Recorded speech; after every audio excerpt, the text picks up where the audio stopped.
और इतने कम टाइम में 15 डेज में पूरा सिलेबस कंप्लीट करना सर पॉसिबल नहीं है। कि दोज हु आर अपीयरिंग मतलब आप अभी एग्जाम दिए हो और वेट कर रहे हो रिजल्ट्स का, जो लास्ट टाइम पे हमको प्रैक्टिस करना चाहिए वो है प्रीवियस ईयर क्वेश्चन प्लस देखो मॉक टेस्ट भी देना है बहुत सारे जो है। तो जो करेक्ट क्वेश्चन होंगे वो पहले से तू टिक कर देगा, मतलब जो 100% श्योर होगा कि भाई ये करेक्ट ही है तो 100 प्रॉपर नोट्स बना ले और वो क्वेश्चंस को दोबारा प्रैक्टिस कर। मतलब दिन का जो है 4 से 5 घंटा तू प्रैक्टिस अगर किया अच्छे से प्रॉपर मॉक टेस्ट को। 15 डेज बचे हैं एमएससीटी एंट्रेंस एग्जाम्स के लिए, कुछ भी प्रिपरेशन नहीं हुआ है और इतने कम टाइम में 15 डेज में पूरा सिलेबस कंप्लीट करना सर पॉसिबल नहीं है। तो सर हम ऐसा क्या प्रैक्टिस करें जिससे हमारे जो स्कोर हैं वो ऑलमोस्ट 80 to 90% हमारे जो है टॉपिक्स कवर हो जाए और हमारे परसेंटेज भी क्या हो जाए अच्छे आए, जिससे हमको एडमिशन में कोई प्रॉब्लम नहीं हो। अब इसके लिए जो है मैं आपको इसमें सारी चीजें बताऊंगा कि कौन सा सिलेबस है जिस पे आपको सबसे ज्यादा फोकस करना है और कौन से ऐसे मेथड्स हैं जो आप अभी से फॉलो करोगे 15 डेज के अंदर तो आपके जो है बहुत अच्छे परसेंटेज आएंगे। और मैंने खुद एमएससीटी का एग्जाम पास्ट में दिया है तो मैं आपको बताऊंगा कि कौन सी ऐसे मिस्टेक्स जो आपको अवॉइड करने हैं जिससे एटलीस्ट आपका जो 5 to 10% आपका बढ़ जाएगा। ठीक है, तो ये वीडियो जो है एक गेम चेंजर वीडियो है जो आपको लास्ट मोमेंट पे ये सारी चीजें आपको हेल्प करेगी। ठीक है, तो हम लोग क्या करते हैं फटाफट स्टार्ट करते हैं, लेकिन उसके पहले मेरे महाराष्ट्र के प्यारे स्टूडेंट आप कौन से एमएससीटी कौन से कोर्स के लिए एमएससीटी का एग्जाम दे रहे हैं कमेंट करके मुझे बताओ। और आपका 12th में कितना परसेंटेज आएगा ये चीज आप मुझे कमेंट सेक्शन में बताओ। आपने जो पेपर दिया है तो उसमें कितना परसेंट आप एक्सपेक्ट कर रहे हो कमेंट करके मुझे बताओ। ठीक है, सबसे पहले एमएससीटी का एग्जाम आपको पता है ये BBA that is bachelor of business administration. ठीक है, ये कोर्सेज के लिए होता है, फिर बीएमएस के लिए है। ठीक है, फिर उसके बाद बीसीए और ये होटल मैनेजमेंट है और फिर ये बीबीएम ये भी मैनेजमेंट का कोर्स है। ठीक है, इन कोर्सेज के लिए जो है आपको एंट्रेंस एग्जाम देना है, बट इसमें से आप कौन से कोर्स के लिए दे रहे हो कमेंट करके बताओ ना। सबसे इंपॉर्टेंट है कि भाई एग्जामिनेशन कब है। एग्जामिनेशन अगर हम लोग जो एमएससीटी का जो ऑफिशियल वेबसाइट है उसमें अगर हम देखें तो ये पीडीएफ वहां पे मेंशन किया गया है कि आपका एग्जामिनेशन जो है 28 ऑफ जो है अप्रैल से 30 अप्रैल के बीच में होगा। जैसे मॉर्निंग का स्लॉट और आफ्टरनून का स्लॉट अलग अलग स्लॉट होता है, उसके हिसाब से वो आपके आईडी कार्ड में मेंशन रहेगा। ठीक है, तो ये डेट है, आपको याद रखना है कि इस टाइम पे एग्जामिनेशन आपके कंडक्ट कराए जाएंगे। तो उसके हिसाब से हमारे पास जो 10 से 15 दिन बचे हैं वो चीजों का हमको प्रैक्टिस करना है। ये सारी चीजें हम लोग बात करेंगे कि कौन सा जो है क्या क्या ट्रिक्स है जो आपको यूज करना है जिससे आपके अच्छे मार्क्स आएंगे। लेकिन कुछ इंपॉर्टेंट चीजें जैसे कि एलिजिबिलिटी है वो हमको पता होना चाहिए, क्योंकि बेटा अगर आप एग्जाम दे दोगे और आपको एलिजिबिलिटी नहीं पता है फिर आप 12 के बाद आप फॉर्म नहीं भरोगे तो पूरा आपका साल वेस्ट हो जाएगा। तो इसीलिए आपको एलिजिबिलिटी पता होना बहुत जरूरी है। ठीक है, कि आपका 12th में कितना परसेंटेज आना चाहिए तभी आपको एडमिशन मिलेगा, ये ध्यान रखिएगा।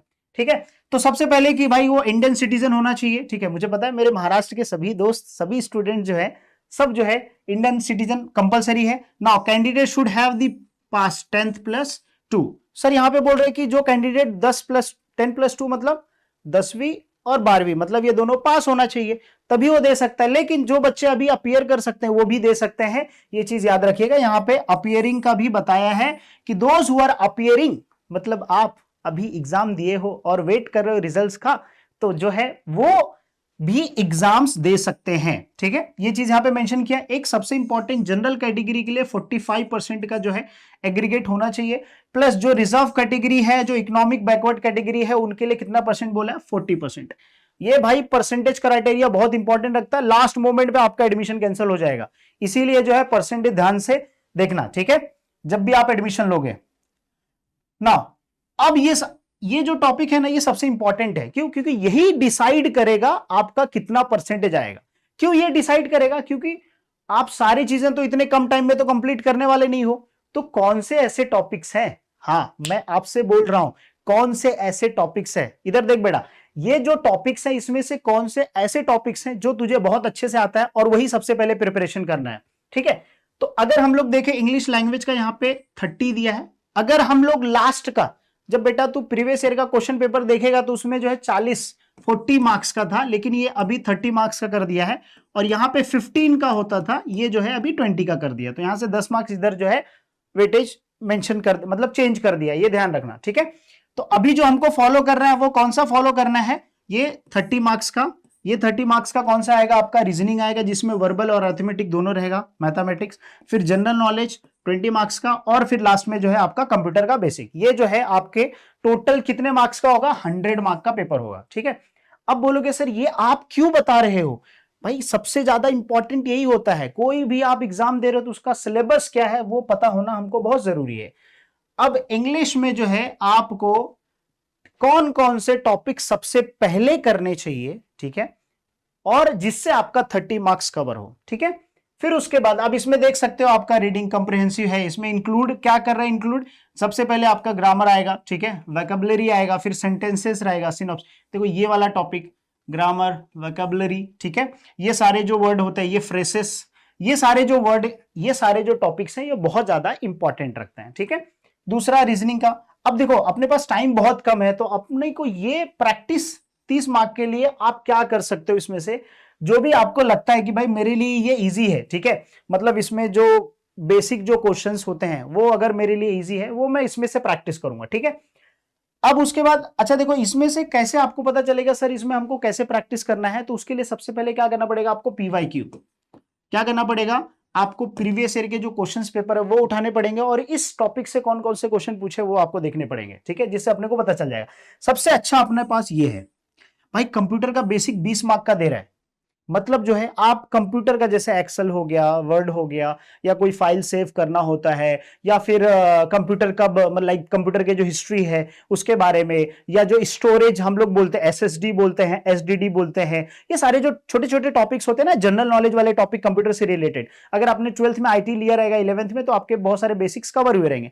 नहीं कवर हुए कोई टेंशन नहीं, फाइल कैसे सेव करना है, एक्सेल में बहुत सारी चीजें, कोई हार्ड नहीं पूछता, सिंपल पूछता है, फॉर्मूले के छोटे छोटे क्वेश्चन, जनरल क्वेश्चन पूछता है, तो आपको क्या करना है, इसमें आपको अच्छे से प्रैक्टिस कर लेना है, ठीक है।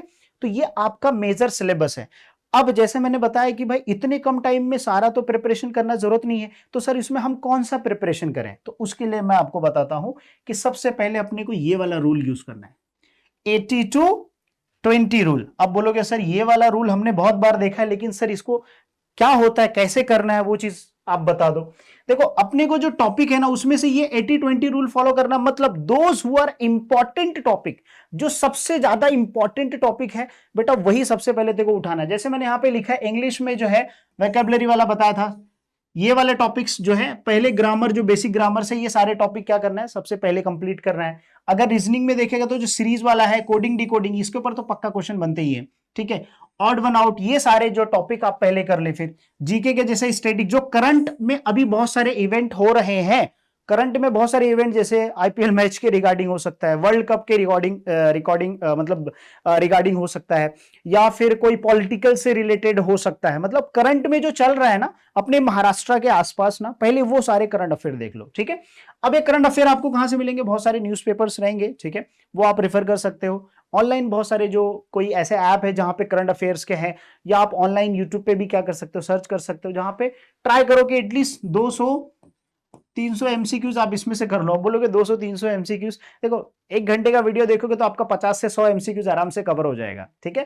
तो ये चीजें आपको सबसे पहले फॉलो करनी है, ठीक है। तो जैसे मैंने आपको बताया 15 डेज में आपको क्या करना है, सबसे पहले 80-20 रूल फॉलो करना, मतलब जो सबसे इंपॉर्टेंट है, क्या बोल रहा हूं बेटा, ध्यान से सुन, जो सबसे इंपॉर्टेंट टॉपिक है वो क्या करना है, पहले करना है। अब यहां पे क्वेश्चन क्या होगा कि सर इंपॉर्टेंट टॉपिक क्या है, तो उसके लिए मैं बोलूंगा कि जो प्रीवियस ईयर के क्वेश्चन पेपर कहीं से भी उठा, वो क्वेश्चन पेपर क्या कर तू, एआई बहुत सारे प्लेटफॉर्म है उस पर अपलोड कर, उसमें बोल कि इसमें से ये वाला टॉपिक जो इंग्लिश रीजनिंग वाला है, इसमें से कौन से क्वेश्चन जो बार बार रिपीट हुए हैं, सिर्फ स्ट्रक्चर चेंज हुआ है, थोड़ा सा चेंज हुआ बट कंसेप्ट वही है, तो वो तेरे को दे देगा आंसर।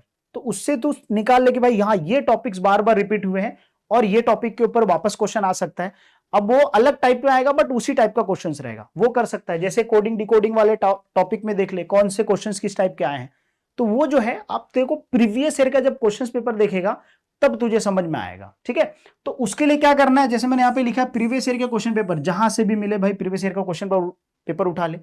ऑनलाइन बहुत सारे फ्री में अवेलेबल है, या फिर तू कोई भी बुक्स ले जिसके अंदर एमएससीटी महाराष्ट्र का प्रीवियस ईयर का क्वेश्चन पेपर है, वो प्रैक्टिस कर। एक सबसे इंपॉर्टेंट क्या जो लास्ट टाइम पे हमको प्रैक्टिस करना चाहिए वो है प्रीवियस ईयर क्वेश्चन प्लस देखो मॉक टेस्ट भी देना है।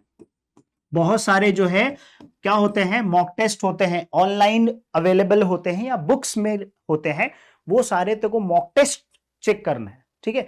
अगर मुझे कोई पूछे स्टूडेंट की अगर मुझे 90% लाना है ये 15 डेज में, तो मैं ऐसा कौन सा स्ट्रेटेजी यूज करूं जिससे मेरे अच्छे परसेंटेज आए एमएससीटी में, तो मैं उसको बोलूंगा कि प्रीवियस ईयर के क्वेश्चन पेपर उठा, वही प्रैक्टिस कर, एक बार, दो बार, तीन बार, बहुत बार, मल्टीपल टाइम तो प्रैक्टिस कर। दूसरा, जो मॉक टेस्ट जहां से भी तेको मिले, बुक से मॉक टेस्ट मिले या ऑनलाइन से मिले, भाई जहां से भी तेको मिल सकता है, फ्रेंड से मिले, वो मॉक टेस्ट क्या कर, तू एक बार नहीं 4 बार दे, जिससे क्या होगा तुझे समझ में आ जाएगा। और कैसे पेपर में जब तू देने जाएगा ना, तुझे खुद फील होगा भाई जो प्रीवियस ईयर के क्वेश्चन मॉक टेस्ट ना, उससे ही रिलेटेड क्वेश्चन आएंगे, तेरा 101% तेरा परसेंटेज बढ़ जाएगा, मतलब तू एग्जाम इजिली क्लियर कर लेगा। समझा कि नहीं समझा? तो ये दोनों बहुत ही इंपॉर्टेंट है, ठीक है। जैसे मैंने यहाँ पे लिख के रखा है मॉक टेस्ट, ये भी तुझे कंप्लीट करके, मतलब at least try to 5 to 10 mock test तू दे एटलीस्ट। तो उससे क्या होगा ना, तेरे को पता चल जाएगा किस टाइप के क्वेश्चन है। और बहुत सारे क्वेश्चन क्या होते हैं ना, रिपीट भी हो सकते हैं, स्पेशली जैसे जो जनरल करंट अफेयर्स में होते हैं, उसमें क्योंकि इवेंट हो रहा है तो उसमें रिपीट हो सकता है, ठीक है। चाहे स्पोर्ट्स से रिलेटेड हो या पॉलिटिकल या हिस्ट्री से जो रिलेटेड हो, उससे रिपीट हो सकता है। अब सबसे बड़ा क्वेश्चन कि सर कौन से ऐसे मिस्टेक्स हैं जो हमको अवॉइड नहीं करना है लास्ट मिनट प्रिपरेशन पे। देखो जब मैं एमएससीटी का एग्जाम देने गया था ना, तो उस टाइम पे क्या होता था हमारे सामने, लाइक उस टाइम पे अलग 120 का पैटर्न था। तो उसमें क्या होता था कि हमको राइट, जब भी हम लॉग इन करते हैं, राइट साइड में हमको क्वेश्चंस दिखते थे। तो वो मिस्टेक आपको नहीं करना है। जब आपको क्वेश्चन दिखेंगे ना, तो सबसे पहले क्या करना, क्वेश्चन नंबर 1 देखा, पढ़ा, नहीं समझ में आ रहा है, गो टू नेक्स्ट क्वेश्चन। उसको 10 सेकंड ले, 20 सेकंड ले, ज्यादा टाइम मत, मतलब उसमें 5 मिनट मत लगा सोचने के लिए इसका आंसर मैं ढूंढ के निकाल सकता हूं। उसमें क्या कर, मैंने क्या करता था, मैथ में मेरे को आता था, क्योंकि मैं मैथ लिया था मैंने 12th में, तो मुझे मैथ आता था, जो रीजनिंग में क्वेश्चन मैथ वाले क्वेश्चन थे, तो मैं उसको सॉल्व करने बैठ गया, तो मेरा 5 मिनट एक क्वेश्चन में चला गया, उससे मेरा टाइम वेस्ट हुआ। मेरा पेपर लास्ट मोमेंट में मैं ऐसे रैंडमली टिक किया। तो ऐसा नहीं करना। पहले क्या करना, जैसे ही लॉग इन हुआ पेज, क्वेश्चन नंबर 1 देखा, नहीं समझ में आ रहा, go to question number 2, question number 3, सारे क्वेश्चंस को पहले तू रिव्यू कर ले, लाइक 15-20 मिनट्स में सारे क्वेश्चंस तू देख ले। उसमें से एटलीस्ट 20% ऐसे क्वेश्चन होंगे ना जो तेरे आसपास में ऑलरेडी तूने पढ़ा है, मॉक टेस्ट में प्रैक्टिस किया, वो सारे क्वेश्चन 101% श्योर वही क्वेश्चन होंगे। तो पहले क्या करना है, क्वेश्चन नंबर 1 से लेके क्वेश्चन नंबर 100 तक का फटाफट सारे क्वेश्चंस को देख लेना है, ठीक है। अब एक बार कंप्लीट होगा, गो टू क्वेश्चन नंबर 1, फिर से रिव्यू कर, क्वेश्चन नंबर 1 टिक किया है, क्वेश्चन नंबर 2, क्वेश्चन नंबर 3, इस तरीके से। तो इससे दो चीज होगा, एक तो जो कंफर्म क्वेश्चंस होंगे, जैसे मान ले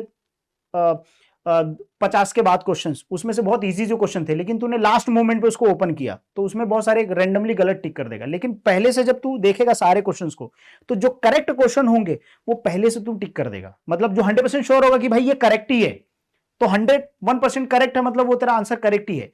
उसके बाद में जो बचे क्वेश्चन है, एक एक करके तू रिव्यू करेगा, तो उससे क्या होगा, तेरा परसेंटेज जो है ना 60 टू आराम से 80-70 के बीच में चला जाएगा, ये 15 डेज में अगर प्रैक्टिस किया। दो चीज मैंने बोला हूं क्या, कि प्रीवियस ईयर का पीवाईक्यूज और मॉक टेस्ट, जहां से भी तेरे को मिले, कहीं से भी तू अरेंज कर, लास्ट मोमेंट पे यही कर। और एक चीज और कर सकता है कि जो इंपॉर्टेंट टॉपिक है, जो तुझे लग रहा है कि हाँ ये क्वेश्चन रिपीट हुआ, उसके ऊपर एक प्रॉपर नोट्स बना ले और वो क्वेश्चन को दोबारा प्रैक्टिस कर। मतलब दिन का जो है 4 से 5 घंटा तू प्रैक्टिस अगर किया अच्छे से प्रॉपर मॉक टेस्ट को, एक मॉक टेस्ट को अगर तू 4 बार दिया ना, तो तेरे को क्वेश्चन आंसर दोनों याद हो जाएगा, क्योंकि एक इसीलिए मल्टीपल टाइम्स रिपीट कर। एक क्वेश्चन को मैं 4 बार करूंगा तो मेरे माइंड में बैठ जाएगा उससे आंसर, तो मैं अगर ऐसा तुक्का भी लगा के है ना, तो भी मेरा आंसर करेक्ट हो जाएगा, ठीक है। तो इसलिए जो है ये जो चीजें प्रॉपर फॉलो कर रही है। तो जैसे मैंने आपको बताया कि स्टार्टिंग में वीडियो को बोला था कि मैं ये वीडियो देखने के बाद जो है आपके लिए गेम चेंजर है, तो आपको समझ में आ गया सबसे ज्यादा फोकस कहां पे करना है। वो फोकस करना है प्रीवियस ईयर के क्वेश्चन पेपर और मॉक टेस्ट के ऊपर। लास्ट मोमेंट पे कंसेप्ट क्लियर करने जाएगा ना, तो पूरा टाइम खत्म हो जाएगा। इसीलिए जो है सबसे पहले क्या करेगा, मॉक टेस्ट और जो है प्रीवियस ईयर के क्वेश्चन, इसके ऊपर कम से कम 4 घंटा दे। बाकी का 1-2 घंटा बचता है, तो वो जो इंपॉर्टेंट टॉपिक है उसके लिए तू क्या कर, नोट्स बना ले, ताकि एग्जाम्स में जाने से पहले उसको रिवीजन करने के लिए तुझे होना चाहिए, राइट। सो उम्मीद करता हूं कि समझ में आ गया होगा, ठीक है। और वीडियो लास्ट तक देख रहे हो तो प्लीज एक प्यारा सा कमेंट कर दीजिएगा कि भाई आप महाराष्ट्र में कहां से हो और कौन से कोर्स के लिए एमएससीटी का एग्जाम देने जा रहे हो, ठीक है। और अगर आपके पास कुछ एडवाइस है कमेंट कर दीजिएगा, बाकी स्टूडेंट को भी हेल्प होगा। तो चलिए मिलते हैं नेक्स्ट वीडियो में। जय हिंद।